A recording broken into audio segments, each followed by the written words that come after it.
Welcome back to another episode of Vancouver Real. My name is Andy Zaremba, and with me behind the helm today is my brother Mike. Greetings, everybody. Nice to see you. Nice to hear you. Although I can't hear you, but nice for you to hear me. Nice to be with you. Perfect. Thanks for joining us today. Wherever you happen to be, on your commute, at the gym, wherever you're listening to us right now, that's the great thing about podcasts is we're pretty much available anytime and anywhere. And if you like what you hear today, we'd really appreciate it if you could go over to iTunes or YouTube or Stitcher and leave us a review and a rating, like and share and comment and all that good stuff. It really helps us get found. I think there's about 1 million podcasts out there these days, so the more exposure we can get, the better, and we greatly appreciate it. And as usual, we're recording out of 70 West Cordover Street here in Gastown, British Columbia, Canada, out of our business Float House. And our guest today, which I'll get into in just a minute, is perfect for floating in the floating environment because floating is being found to be an amazing treatment for anxiety disorders. Now, the clinical research is being done currently at LIBR, the Lloyd Institute for Brain Research, and they're finding that it actually affects the area of the brain that is directly associated with anxiety disorders. Now, they did the first trials, and it came back very positive enough that they're going to continue doing research on this subject, and there should be some clinical research being published, if it isn't already. I believe it is published, right? Yeah, I think at the Float conference, Dr. Justin Feinstein is the lead float researcher there, and they had quite a bit of data last year, and I'm pretty certain it's going to be, if not already, submitted for publication. And then the publication process within journals takes up to a year. There's all sorts of back and forth and all sorts of stuff like that. It gets got to get scrutiny. Peer-reviewed and da-da-da-da-da. So it's a long process still, but it looks really positive. And just anecdotally, it's one of those things that I find help me a lot. Mm-hmm. And I go through waves of my life where I'm basically experiencing anxiety or, just stress in general. Mm-hmm. And I find that if I go in there and I just go in and start connecting with my breath, connecting to my body, and just becoming really present, bringing it all down, it's an amazing treatment for stress for sure, and it helps my own personal anxiety anecdotally. Yeah. And I'll chime in on that a little bit. It's a lot about the environment is the medicine in this circumstance. Actually, Feinstein went on record in Time magazine where this really cool article about floating, saying that the fMRIs they're doing on the brain is showing the same reaction that the brain is having, or specifically the amygdala on floating, as a benzodiazepine, which is a pretty common prescribed anti-anxiety medication. So just the fact that you can get a very similar result by going into an environment is pretty huge. It's a way, and it's non-contraindicating as well. So you can use floating as well as beyond prescriptions, and potentially even wean off them. So that's a pretty huge finding in this research. So we're really excited, obviously, as Float House and the flotation therapy industry grows. Definitely. And one resource I always turn people to at this point is Justin Feinstein on YouTube speaking at the Float conference. He breaks this stuff down a lot better than we ever could. Totally. So he is a great resource on this subject if you want to learn more. And also, we have to give a shout out to our friend who's actually in-house today and just not on the podcast, Omed from Omega Point. He's going to be setting up our podcast to be live on Facebook, which will be really neat to do. We got inspired to do this when we were on London Real, having multiple cameras and going straight to Facebook Live. And it's really neat what they do. They can patch in your intro video, and then there's a countdown to you going live, and then boom, it's like you're on, right? And I think it adds another edge. It just makes you a little more on point because everything you're saying is going to be uploaded to the internet directly after, and there's not much you can really do about it, right? Totally. Yeah. So it adds that extra edge to it, and we're excited to kind of go live, and we'll be doing that, as soon as we're capable to do that. Sooner than later. It's going to happen quick. Yep. And lastly, I'll give a final shout out to the Vancouver Real community and the community group page on Facebook. We do monthly meetups with a whole variety of different topics and themes, basing from health and wellness to artistic expression to business support and entrepreneurship, personal development. So you name it, we kind of do it. They're all free events, and they're all locally based here in Vancouver, and we want to connect with you. So come out and meet with us, connect in person. It's really cool to take the podcast into real life and to see and meet everybody. So we really encourage you to join that Facebook group page. It's the Float House Vancouver Real community. And they're all intertwined. They're all intertwined. There's so many communities in this city. They're all like one big giant conscious community of awesomeness, right? Totally true. And that brings us to our guest today and our connection. This is originally got connected, I guess, through a Man Talks event, and that's where I saw you speak for the first time, and you told your story about your journey from like the corporate world and into your podcast. My meltdown. And your meltdown, and you got vulnerable on stage, which is what Man Talks is all about. So, Tim Collins, welcome to Vancouver Real. Thank you for having me. I'm very excited to be here. Yeah. So your website is Tim Collins, timjpcollins.com. Yeah. And you run the Anxiety Podcast. Yeah. Right? I mean, actually, an easier way to find it is if you just go anxietypodcast.com, same place. Perfect. Yeah. And you also have a book out, a journal. What's that one called again? It's called, actually, again, bought the domain for that one, so theanxietyjournal.com, but you can get there through the website. And you also run retreats and workshops. And you're also now, because of your experience in podcasting, which we can attest to because every podcast, you're getting like the best nuggets from each individual person who comes on. Right. And you're literally having this amazing conversation, drawing these nuggets out. And fortunately for people like us who run podcasts, we get to absorb all this amazing information. So now you could probably tout yourself somewhat as an anxiety expert. Right.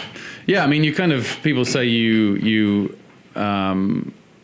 teach what you learn to, what you need to know most of all yourself. And that's kind of very much been the case for me. And as you said, through interviewing experts, people who have been in psychiatry for 20 or 30 years, you learn by osmosis. So Absolutely. I've had, my own experience with anxiety and kind of how I reverse engineered my own well-being and now gone out and spoken to all these experts. I feel like, and one of the reasons that my podcast has been successful is that I've focused on a niche, and as is often the recommendation for a lot of entrepreneurs, we start out trying to do everything.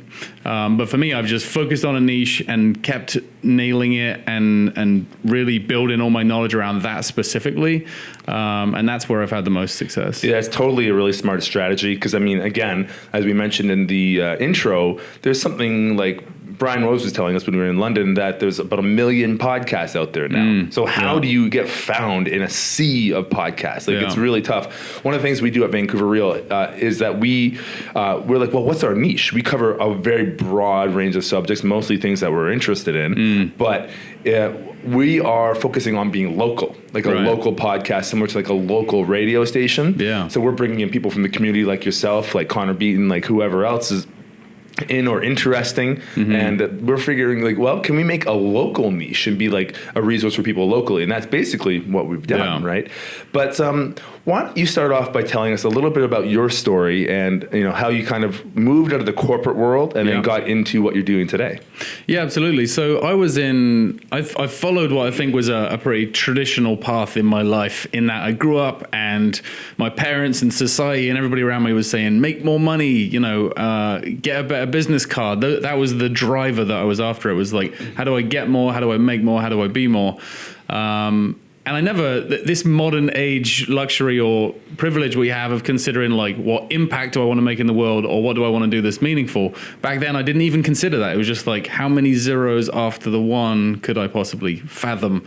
And so that's what I started working on. And very quickly, I realized I was pretty good at it. So I got into this sales environment, which was, although it was, I always joke that it was a bit like Boiler Room, except we were English people in the middle of the countryside. But it was a very hard-driven mentality where they would come in and say, right, you got to make 100 phone calls today or 150 phone calls. And on Fridays, they would bring in bottles of vodka, and there'd be this kind of just craziness around making as much money as you can. I'm thinking like envisioning Wolf of Wall Street right now. Yeah, exactly. Right. We just didn't have pinstripe suits and we weren't in Manhattan. But that's what it was. And our boss would famously bring in his 355 Spider Ferrari on a Friday and said, whoever does the most sales today can borrow the Ferrari for the weekend, and whoever does the least has to wash it. Wow. And there was President's Club trips to Barcelona and the British Virgin Islands, and so high pressure. Yeah, high pressure and high reward. So it was the classic work hard, play hard mentality, which ends up in burnout in my case, because it's just hard to keep up with that. Right. So you're in this high stress environment. You're playing that game, which a lot. Well, I'm not going to say a lot of people play that game. I think it's probably fairly elite because you have to be a certain type of person to go into that environment. But then it had some pretty dire outcomes for you. So I noticed after 10 years or so in this environment, I became vice president of a technology company, and I noticed that I was starting to feel the weight. Now I could notice it in an instant. I could notice it in a moment. But back then, covered up by layers of alcohol and bad food and bad lifestyle and travel, it's hard to tell which one's the Achilles heel, which one's fucking you up, because there's so many that are. Well, it's probably the totality of all of it. Right, exactly. The straw that broke the camel's back. Yeah. And so I was certainly in that case, and my kind of initial meltdown, if you will, is I flew on a plane from Toronto to London to go and do a presentation for a new client we had, and as is often the way with English people, instead of going back to my hotel and retiring and then having an early night, I went out and got shit-faced. And I remember slumping onto my bed at 1 a.m, thinking, oh God, I got to get up in the morning, as you do. And I got up in the morning, double espresso, got on a train, went to the appointment, and stood at the front of this room. And I'd experienced, normal anxiety before, in that you're like, oh, this is a bit nerve-wracking. But then once you get going and somebody nods at you or smiles, you're like, actually, I can do it. I'm all right. Looking for that acceptance. But in that instance, even with the kind of nodding encouragement of the people watching, I felt like I was dying at the time, because anxiety wasn't really on my radar. I didn't have a history of it. I thought I didn't know what a panic attack was. So when my heart started erratically beating in my chest, and I started to sweat, and I started to get vertigo, this is in like milliseconds. It felt like this is happening super fast. I thought I was having a heart attack. So I was like, oh, am I going to fall over? Am I going to collapse here? And so to be that disorientated with strangers and you're at the front performing is so disorientating. I just had to leave. I had to walk out the room. So I was like, I had this sensation of kind of my throat swelling shut when I couldn't get any words out. And so I basically walked out of the room and walked into, I was in this, now it's kind of funny looking back, I was in this high security IT building, so you needed a key card to swipe in and swipe out. So I had to go over to the guy that brought me in for the day and say, hey, can I borrow your key card? I need to escape. And I walked out and went into the washroom and splashed water on my face, and kind of then took a moment to say, like, what the fuck have you done? Like, I could see my life flashing before my eyes then, in terms of like everything, all these kind of mistakes I'd made, and now people are going to find you out because you're a fraud, and they can finally see the real you. And that was going on in one side of my head, and in the other side of my head was, there's 20 people in a room waiting for you to go and finish your presentation of this new business. Get back in there. Like, what are you doing? Like, every second that ticked away. And I walked back into the room, and I always say that in England, if you're ever in England, you need a beautiful excuse. You can just say, oh, I had a really bad curry last night. And people will be like, oh God, go home. Like, don't worry about it. They totally understand. Yeah. They'd let you off. But I almost, in that moment, I almost had this like honesty serum splashed on my face, where I was so a deer in the headlights. I couldn't say anything apart from the exact truth that was happening inside me, which was like, I just didn't know. So I just kept saying, I don't know what's wrong with me. And I tried to get on with the show. I said, I'll do the presentation. Do you mind if I do it sitting down, because my legs are shaking too much? I can't stand up. Wow. So to me, I've never experienced a full blow-in anxiety attack before, and I'm guessing that's what you experienced that day. Yeah, that was it. Right. Like, I mean, anxiety is such a common one, right? Mm-hmm. I believe there's estimations of like 40 million people suffering from some type of anxiety disorder in North America, or maybe U.S. Yeah. I'm not sure 1 in numbers. 4 is a good guess. 1 in 5. Yeah. Okay, so really, really high numbers. Yeah. And it sounds like you really had to hit rock bottom. So maybe this is something that was creeping up on you over time, and all of a sudden it just like came on like a tsunami. Yeah. And general anxiety disorders can be disruptive enough. Like if it's preventing you from going out and like being social, or having a social life and being friends, or preventing you from working with other people, or just getting out into the world in general. But it sounds like for you, it was just like this full-blown attack. And like, it was like, when you said it, there was like a truth serum hitting you. It seemed like there was like, this rock bottom happening. And when you hit those points sometimes through whatever experience you're having, it's like it's forcing you to confront the stuff that you're not confronting. Yeah. I mean, a lot of the time when I talk about anxiety, I see it as an alarm bell in your life that's ringing. And the alarm bell might be ringing quietly, as in, you just need to change a few things, or maybe you didn't sleep well enough last night, or your eating's off, or the alarm bell in my case is ringing pretty loud, and I kept turning the alarm bell down with alcohol, with distractions, and then eventually it was like, you can't ignore me anymore. There's something going on which needs to be addressed. I'd like to get into a little bit, in just a bit, the physiology behind anxiety and what's really going on there, if you can maybe shed some light on that. But before we do that, so how long did it take you from that experience to where you got to running or doing your anxiety podcast? Yeah, big gap in between. Stuff had to happen. That night, actually, after my first ever panic attack, I went and laid on my hotel bed and kind of crawled under the covers and cried. And I think it was like years of suppressed emotion came out in that moment. And I went to like the depths of like, should I kill myself? Should it, can I go on now that everybody's clearly going to find out? In the anxiety space, we probably call it catastrophizing, in terms of go into like the worst possible outcome in your life of everything. So I did that.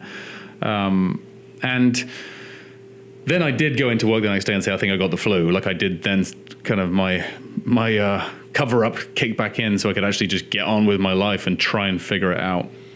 And I stayed at my job then for about another year and a half after that, 2 years, of just scraping through the day, driving into the office, stomach in knots. I would constantly be in meetings, in board meetings or with customers, and just stand up and walk out.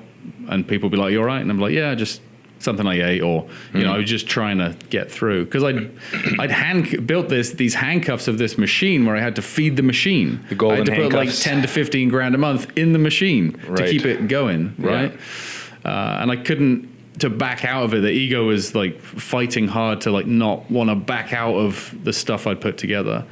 And eventually I realized that kind of something had to be done. Eventually I realized that I needed to change something. And I know you've had Philip McKernan on here before. Yes. And I had a conversation with him one day and said to him, am I broken, or is my life making me anxious? And his response was very short and kind of profound for me. And he just said, why don't you change your life and see what happens? So I think that was almost like third-party permission to do something different. Like I needed that validation in order to change. Yeah, interesting. Interesting how you needed permission to switch out of the life that you wanted. Because I can understand it, to some extent, because it's like you've built this thing, you don't want to just leave it. Yet it's the thing that's causing all this harm to you potentially.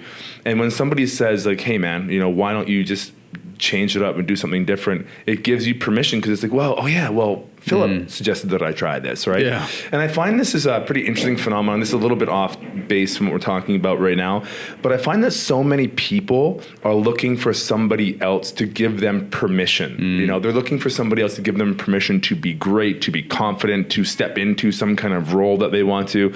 I've seen it happen with different people, people that we know. Yeah. Maybe in that situation, there was like Philip giving you this nudge to go and do something different, and that's how it got you into your podcast, which is amazing. Like I've seen, I remember when Connor Beaton was like first kind of transitioning from Man Talks to making Man Talks about Connor Beaton more. Like he made a post talking about how like Philip McKernan, funny enough, and Lewis Howe told him to go out and go do this thing and make yourself the person in front of Man Talks, right? And I find it so interesting that a lot of people need somebody to say like, okay, now you're good enough to go do what you want to do. And one thing I tell people frequently, especially in our men's group, is that like that does happen from time to time. Maybe some higher up guru is going to say, okay, now you are ready. But for the most part, that's not going to happen. And if you're waiting for that, you're probably going to be waiting for a very long time. Yeah. And I talk about people like, well, learn how to empower yourself, right? But going back to your story and Philip and giving you that kind of say, all right, hey, go ahead to go do what you need to do to take care of yourself. And it's beautiful because it's like now you're testing. It's like the simplest split test in the world. Well, you were doing this life that's not working for you. Why don't you try doing this life? Right. And it took someone from the outside to be like, hey, why don't, and it seems like a fairly easy shift, but when you're in it, it's hard. Well, now I see and we'll get into how I work with people a bit more now, but one of the things is that if Tim Collins from 10 years ago came to me as a client today and said, I'm having panic attacks, what do? I would say, well, of course you are. Whereas when you're in it, we have these blinkers on where we're like, well, it can't be my lifestyle, can it? Like, it couldn't be the way I'm living that could cause me to have anxiety, because anxiety is like a disorder, like a condition. But the truth is that it's, very likely epigenetic in a lot of cases. So we create the environment in which it can thrive. Yeah, that's what I was going to say. I think, the cultural impositions that we placed on ourselves, and like that's the thing. Like there's a level of cultural effect that happens to us that we're aware of, but then there's also a level that we're completely unconscious to. And having someone bestow you with that empowerment is kind of acting on the same thing there. It's like we get, I don't know, we lose this kind of self-empowering, or maybe we never were taught it, or whatever it is, but this ability to self-empower ourselves, to self-justify ourselves, to self-love ourselves, ultimately, I think is what it's getting at there. And when we don't have that, or we're not used to practicing that, then that's where, we rely on these portions of our lives in our culture to bring us, going back to Tim's story, like going back to your story, it's like, again, when you're in it and you're wrapped up in it, it's sometimes so hard to see yourself. Yeah, right? Awareness. It's so hard, right? And the other thing is, I don't think that we, in many cases in our lives, even with success, I don't think we actually really cultivate confidence, and therefore we don't have the belief in ourselves. And what I mean by that is, with me growing up, I get pat on the backs from my parents initially, who were just loving me as they should have done. But then in the job world, it's like, good job, Tim, have a pay rise and carry on, and you're a good guy. But I'd never actually overcome any real adversity. I'd never been tested. I'd never been like thrown down a mine and said, climb out or you're going to die. Like, I just hadn't had to struggle. Yeah. And so now I have had a struggle and come out the other side. I believe in myself because I picked myself up, and nobody could do that for me. I had to rebuild, or I had to build for the first time belief in the fact that I could endure. Well, one of the things this idea I've been playing with for a while is that sometimes our pain can become our greatest gift to the world. And you seem to be embodying that because you lived through this life experience, which you kind of hit rock bottom on. The crazy thing is, like, you were really making a good effort to better your life. Yeah. And, you're following all the standard, maybe Western, North American standard narratives on how to create a good life for yourself. And it literally took you to rock bottom. Right? So now that was a huge pain point for you. And the beautiful thing is, you've learned, you've been there, you've gone through the hardships, and you pulled yourself out of it. And that's, to me, it's such a great gift to share to people, and leads us really nicely into your podcast, which is a huge gift, because up until maybe the last 4 or 5 years, I'd say mental health issues are majorly stigmatized, right? And people are ashamed of being depressed, or ashamed of having anxiety, or whatever other mental health issue they might have, when that's totally the opposite of how it should be and how you can treat it. Like, people need to be able to talk about these things openly and be like, I'm dealing with this right now. Yeah. And be okay with the fact that they're dealing with this right now, as opposed to the shame, which is going to like push you further down that rabbit hole. Yeah. Yeah. So going back to your podcast, like, now it's like by you coming out and sharing, like, this is what I went through, this is how I got through it, here's some tools and techniques and things that maybe you can do that can help you. Now you're just giving back to the world. And there's, again, a huge portion of the population. I think almost everybody at some point in their life is going to suffer from mental health issues. Yeah. Right?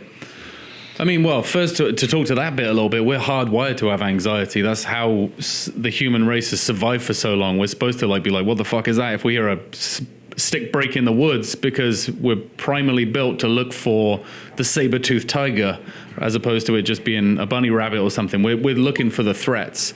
So humans have a negative bias. That's why when we walk into a room of people, we're looking around for somebody to smile at us, for some acceptance, for some love, to know that we're safe, to know that we don't have to run away from this rogue tribe so that we can survive and continue the species, which is what we do. But so there's an evolutionary component to anxiety. Yeah. So we can talk a bit more about the sciencey stuff, but our limbic brain, our croc brain, is basically like, I need to get food, I need to survive, I need to have sex, and we need to continue on with this thing. Like, that's all that we're interested in, which is why when we don't sleep enough, we feel anxious. When we don't eat enough, we feel anxious, because it's our system reminding us that you're going to die eventually if you continue with this behavior. Right. So there is some use for it. Absolutely. It's just that, again, probably because of societal pressures and the society we have built for ourselves, it's almost systemic in the sense now, because we're taught that this is the way to be successful, but there's a high price tag with that. And that comes at potentially your mental health. Yeah. And I agree with your part. I believe everybody has anxiety. Every human does. It's just, where are you on the spectrum, which is how aligned are you in your life? How good a care are you taking of yourself is one of the variables. And the other variable is, how sensitive are you? Some of us are more sensitive than others. I'm a sensitive person, and I've turned that into a superpower, I believe, which is like, I think I have good awareness of people and myself. I think I'm good at connecting with people and having conversations. But the downside is, if you're sensitive and you don't take care of yourself, then you are sensitized. Yeah, which means that you feel too much of everything. Right.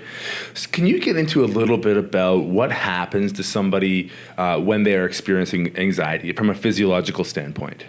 Yeah, so these are most of the common things that people show up with if they say, hey, I feel anxious, which is like perspiration, sweating, increased heart rate, our stomach feels like it's churning. When I walked in here today, my stomach felt a little bit like that, because I have this natural nervousness that I haven't spoken on this show before. I want to do a good job for you guys. I want to do a good job for myself. That's positive. That's good. That means I'm on my game. If I walked in here and I was like, I don't give a shit, like, who cares? And then I would, maybe I was late, if that happened, or maybe I wasn't prepared, or maybe I didn't do my homework. So a little bit of nervousness like that as well is good, but when it's out of hand, then it means that, we shake or we sweat, heart races.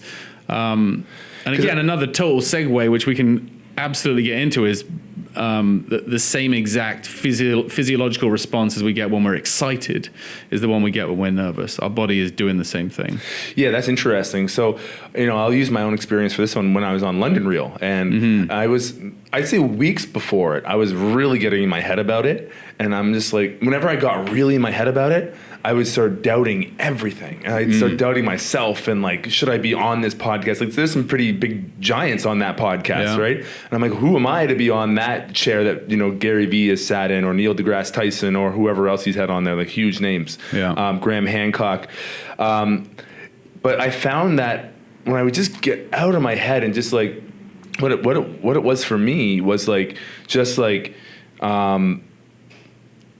realizing that, like, if I just go in there as my authentic self and don't hold back, and I'm just going to go out and put it out there on the table, on the line, and wherever it lands, it lands. Just be as, because it almost drew out this sense of I had to be authentic, because if I was faking it, I would have been stumbling and like you couldn't speak, And interesting on your point there is that I was like, I think I'm excited, but maybe I'm a little bit nervous too. I'm like, 80% excited and 20% nervous, or I'm 20% nervous, 80% excited. I wasn't really sure, right? Yeah. So it's interesting, because it did feel very similar, and it's like it was almost me changing my mindset about the whole thing, which determined if I was excited or nervous. Think about it like you can think of the sports personality analogy. The interviewer is like, so Andy, what did you think of the big game today? And you're like, I was so excited. But you could also say I was so nervous, because it's the same, if you're if you're a boxer and you're just about to go and punch somebody in the face and you're sweating and your heart's racing, that's fucking good. You need that, yes, right? Totally. But if you're sat in an office in a cubicle and you start doing that, then you're going to interpret it differently. So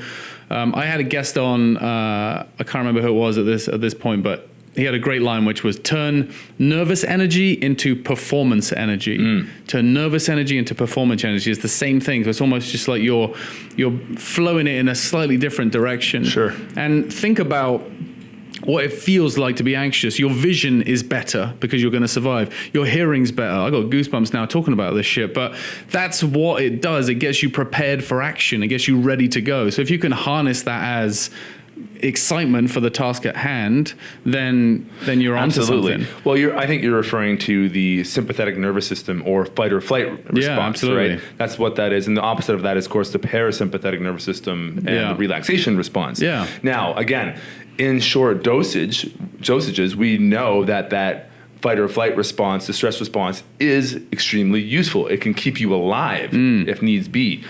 But it's the chronic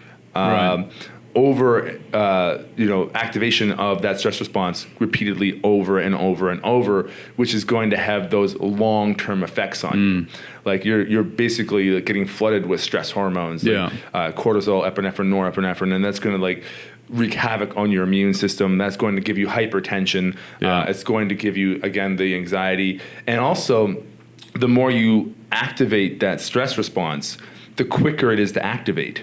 Right, because you're kind of getting away from your homeostasis. Right now, you're like pulling yourself more towards stress response. So, like, let's say you're driving down the road and somebody flips you off, and you totally flip out and overreact. Well, it could be because you're really high activated in your stress response. And again, you're sensitized. So you're right. You're going to jump if like a totally, and squeaks. You can totally like train yourself to pull that all back, so you're like in that normal space, and then use that energy when it's beneficial to use it. But then when you're at home, you're not redlining it all the time.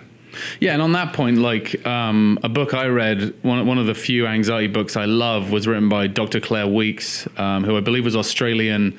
The book is called Hope and Help for Your Nerves. It was written in the 70s, but for me, it's still like one of the kind of best books on anxiety, because she talks about the fact that you can't go around it, you can't avoid it, you can't go over or under it. You have to just accept it and bring it on as part of you. And I think part of going back to our original point about permission or love, in terms of loving ourselves, we need to look at anxiety as something we embrace and we take on as part of our being, as part of ourselves. And a lot of the time growing up as a kid, if you'd said I love myself, people would be like, come on mate, don't you just sound egotistical. But totally, you would never say that, right? But you meet somebody who's suffering with chronic anxiety, and they're the opposite of that. They're extremely hard on themselves, huge judgment, huge shame.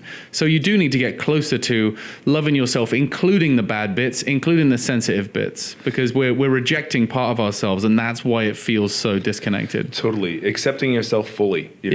A lot of the work I engage with my men's group as well is shadow work, which is the idea of looking at the things that you repress that are not socially acceptable to express. We all have things that we think about that you definitely wouldn't want to say to certain people in your life, right? And you shouldn't. But it's like when you repress those things and pretend that they're not there, or make yourself wrong or feel shame around those repressed thoughts, now you're going to cause even more problems for yourself. So giving yourself a place to explore those things and realizing it's okay, and then eventually accepting them. It's the totality of who you are. It's part of who you are, and it's okay. You're not acting these things out. But the fact that, like, if you repress them and pretend like, you just push them back in the closet like it doesn't exist, well, it could sneak up on you one day and bite you. And that's definitely not what you want, right? Right.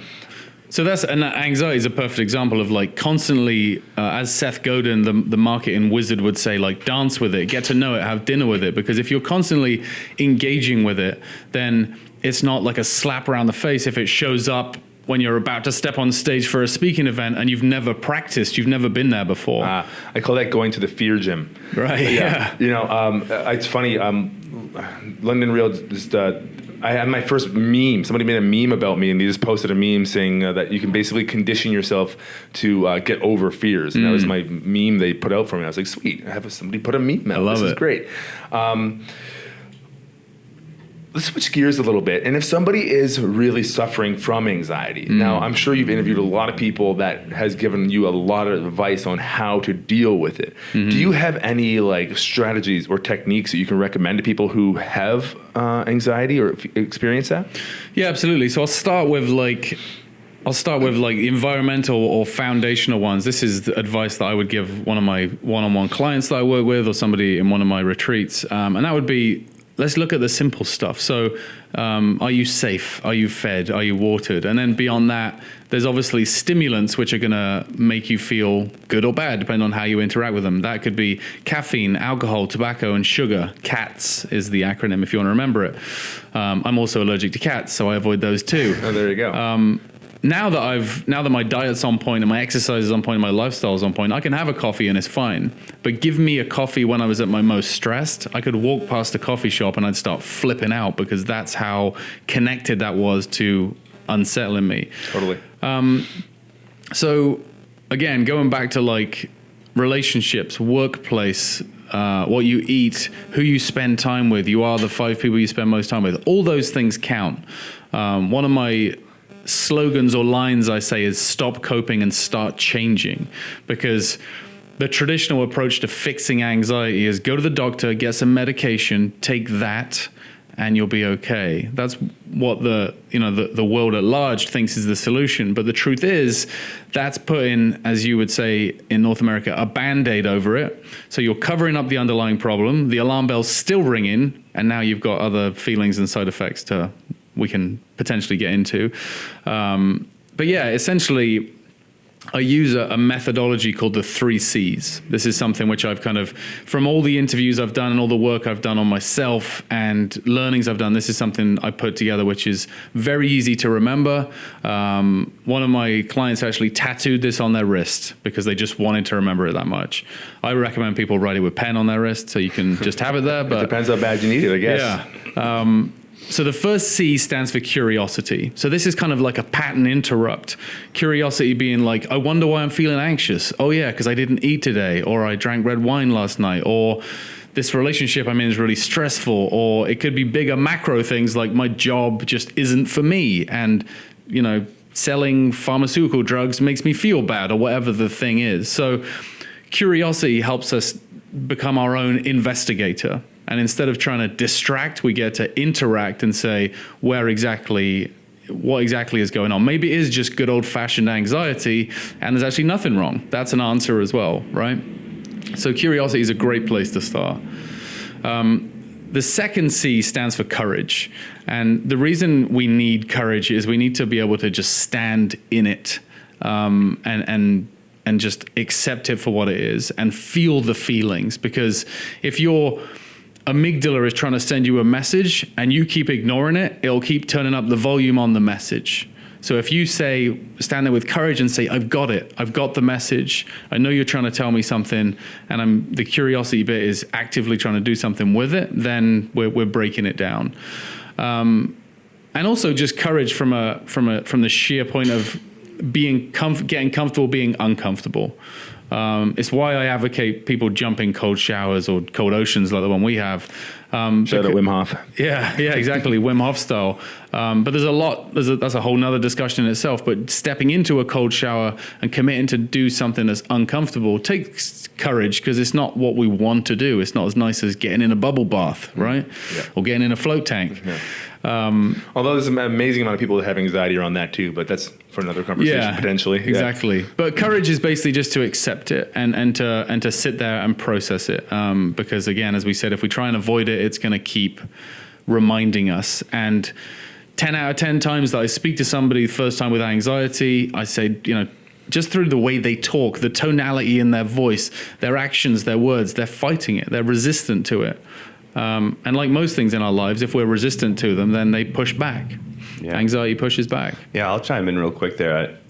Specifically talking to doing one of those environmental interventions like going in cold water or whatever, or anything uncomfortable. The more you resist it, the more it actually, the more painful it is. Yeah, more painful, the more it hurts, Like Right. you'll learn to relax into, at the very least, like accept it in, allow it in, and that kind of surrendering act to it is super powerful and actually makes it not as bad. Right. And you can train yourself like that, just like anything else you do. Expose yourself to it and be aware while you're working through that breathing process or whatever it is, and you start to relax into it, and it makes it very tolerable quite often. You'll get through it. You've gotten through everything else in your life up to this point. You'll get through that as well.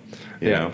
Before we get to that third C, there was a really great talk by this guy named Jordan Peterson. He's talking about the technique of habituation, and that's just getting yourself used to something gradually and easily, as opposed to sheltering people from like their fears or discomforts. But to the third C. Yeah, or exposure to some extent. I was going to say on the cold thing, I interviewed Ben Greenfield, fellow podcaster, and he said literally like he can almost tell where somebody's at on a stress level just by their response to stepping into very cold water. Totally. If you can step into a cold shower with a slight grin on your face and just exhale and be at peace with it versus getting there and going and doing all this stuff, then that's your a good indication on where your nervous system's at. Well, so great training ground too. Like Mike and I got in the habit, we haven't done it so much recently, but we were going into Seymour River, and it's super cold and it's fast flowing, so it just sucks the heat right out of you, right?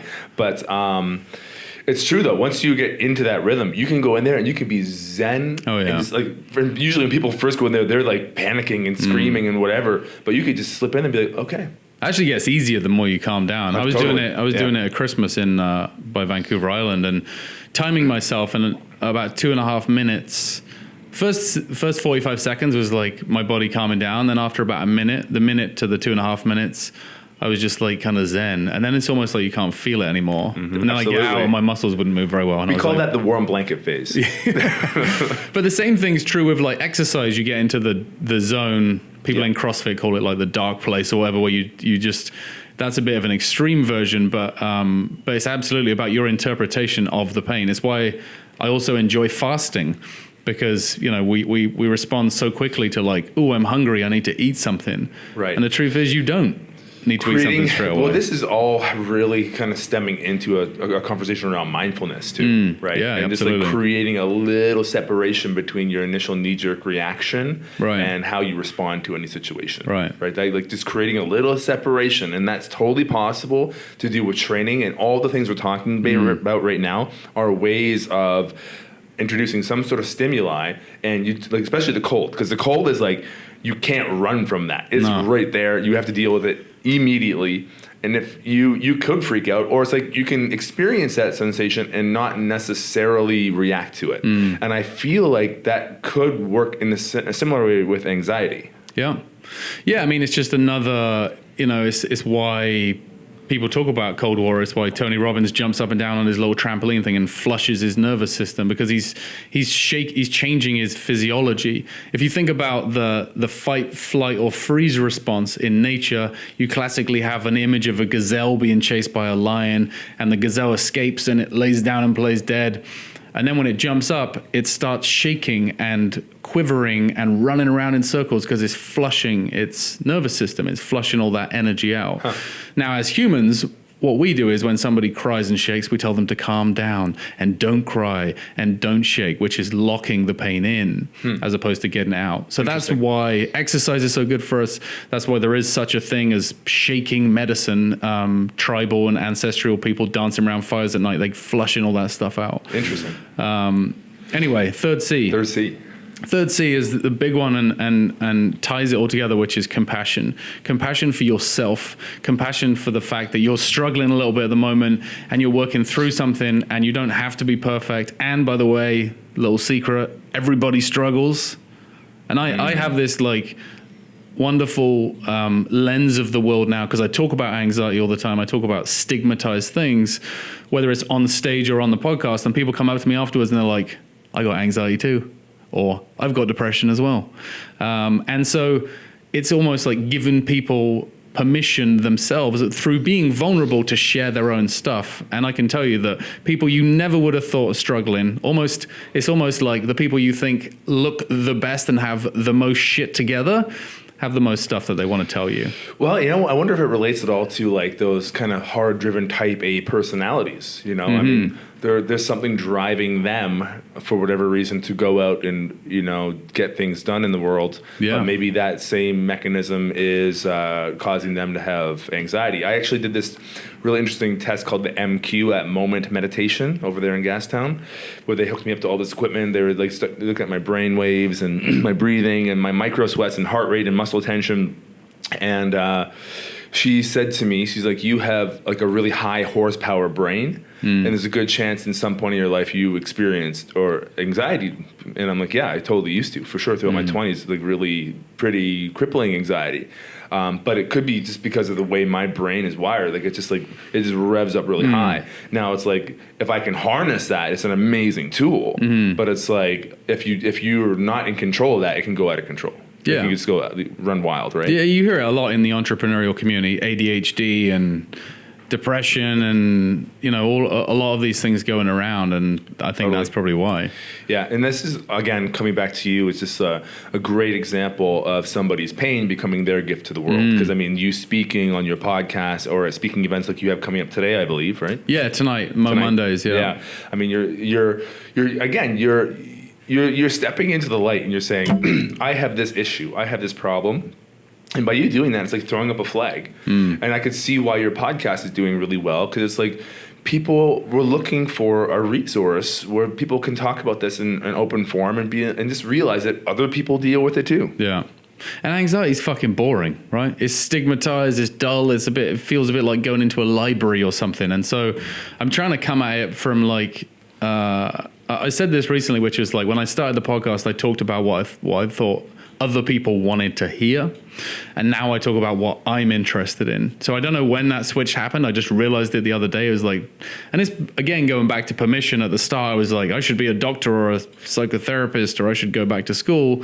And then somebody said, no, you should just start doing it, because people don't want to wait 5 years to get the help that you could give them today. Totally. Through building this community. So I didn't go the professional route. I just started telling my story and started curating experience from all these people I've spoken to. So now I have by pulling all those things together, I speak to people who've been to school, and I've got more knowledge because I've been actually out there in the trenches with it. Well, everything you're about is a resource for people that are dealing with this, right? Yeah. And the nice thing is about your podcast, you're having medical professionals on there, I'm sure, right? Oh, yeah, and of course. I mean, and if somebody, of course, is experiencing this, they should definitely go see a medical professional. Yeah. But it's like, there is, again, where are you on the spectrum, right? If you have a little bit of social anxiety or whatever, performance anxiety, whatever it happens to be for you, maybe it is something you can kind of self-remedy a little bit, as opposed to going into the medical system, which who knows if that's the right move for you. It's like, you could say I have this anxiety and the doctor maybe overreacts, and maybe you're having a bad day and they say, okay, take this medication. Yeah. And now you're on a medication. Well, that's not maybe overreacting. it's not what you needed, right? That's the usual approach. Right. But maybe you could talk about that a little bit. Like, is that typically how it's dealt with in the medical system? Yeah, and that's part of why I'm out there speaking about this, is that if you have any medical condition, then go to the doctor first and make sure that it's nothing else, right? Do that once. If you do that a lot of times, that's anxiety, health anxiety, which is its own trouble. But go to the doctor and get checked out. But when they, like, as in my situation, the doctor span around in their wheelie chair and grabbed some pills off the shelf and just kind of without, these ones will do, take those. Wow. I was like, really? Like, you're not going to, and they didn't say, what did you eat? What do you eat? How much alcohol do you drink? What's your life like? Are you getting divorced? Did your business go bankrupt? They didn't ask me anything. So they didn't know any of the environmental stuff. They just gave me pills as the solution. That's where I have a problem. And so I'm trying to interrupt that stream. And kind of my mission is for somebody who finds out tomorrow they have anxiety is to put it in iTunes and find my podcast and find some of these conversations to say that medication in isolation on its own isn't the answer. And actually, I interviewed a guy called Dr. Ian Robertson, who is head of psychiatry at Trinity College in Dublin. Very clever guy, been doing this for a long, long time. And he said that for mild cases of anxiety, which is typically how people start out. Taking the pill is also negative because it feels like you've done your job when actually you haven't done anything. Again, the Band-Aid solution. Right, and that's not discouraging remarks against somebody out there who's taking them because they think they're doing the right thing. But the system isn't supporting them and is handing that stuff out. Right, and I'm guessing in some cases it is a legit form of treatment, and it is good for some people. I mean, it's just like the overprescription is the problem potentially, whereas like there is a place for it when used correctly. Possibly in a short-term scenario. Although if I spoke to that individual, I'd say, fine, okay, let's talk about the things which we know can have a long-term difference in your life. Let's talk about your diet and nutrition. Let's talk about your exercise. Lifestyle. Let's talk about your relationships. Let's talk about where you live. How much sleep do you get? If you've done all of those and you still have severe anxiety, then maybe the pill. But if you're taking the pill and you're like, I can't be bothered to go to the gym or eat less sugar or drink less coffee, then I'm sorry, but you're just not doing the work. So true. Well, exercise is such a good one. Yeah. I mean, and it's interesting. We had, I'm drawing a blank, Steve Maxwell. Right. You know Steve Maxwell? He's like a celebrity fitness trainer guy. Yeah. And he said that it's estimated that about 10 to 14% of the population actually even exercises, which you're talking about like a lot of people. It's millions of people. Yeah. But it's like everybody should be exercising at least a little bit. Yeah. Right. And it's so hard to get people to, and it's so funny because like exercise is one of those things now that we know is good for you. Yeah. You know, pretty much anyone, unless you've had like some major, a heart attack or something like that, and you're not supposed to exercise. But I mean, like, if you're a healthy individual, like, we know we should be exercising. Then you are, actually, but yeah. But in talking these alternative approaches to treating mental health and anxiety, I'd be pretty shocked if someone's a working professional in the mental health field and they haven't come across psychedelic medicines as something new. So I'm curious if you've had anyone on your podcast talking about that and kind of what your point of view is on this new latest research done by MAPS and those organizations towards mental health issues such as anxiety, depression using psychedelics. Yeah, it's not something I've got into myself. I've found that the people I've spoken to who have anxiety and have taken those types of drugs haven't always had a good experience with it. I've heard it more in the depression space, to be honest, in terms of exploring that. I get approached quite often by people in the marijuana industry. Now, my experience with marijuana is that it makes me turn white and start sweating and turns me into a paranoid mess. Right. And I've done my own research with clients and people I speak to who have anxiety and say, how'd you get on with smoking weed or eating it or however you consume it?